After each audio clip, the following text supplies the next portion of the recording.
वादग्रस्त पूजा खेडकरचा अटकपूर्व जामीन आता कोर्टाने फेटाळलेला आहे। दिल्लीतल्या पटियाला हाऊस कोर्टाने पूजाला जामीन फेटाळल्यामुळे आता पूजाला कोणत्याही क्षणी अटक होऊ शकते। संपूर्ण यंत्रणेची फसवणूक केल्या प्रकरणी यूपीएससीने पूजाच्या विरोधात तक्रार दिली होती आणि त्यानंतर पूजा विरोधात हा गुन्हा दाखल करण्यात आला।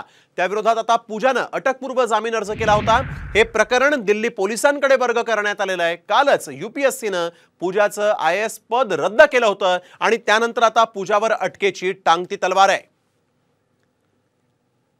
तर पूजा खेडकरच्या या सगळ्या प्रकरणावर कोर्टाने नेमकं काय निरीक्षण नोंदवलेलं आहे, काय नेमकं कोर्टाने म्हटलंय ते देखील पाहूया।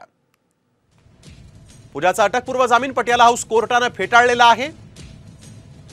पूजा खेडकरला यूपीएससीत कुणी मदत केली याचा तपास करा असं म्हटलंय।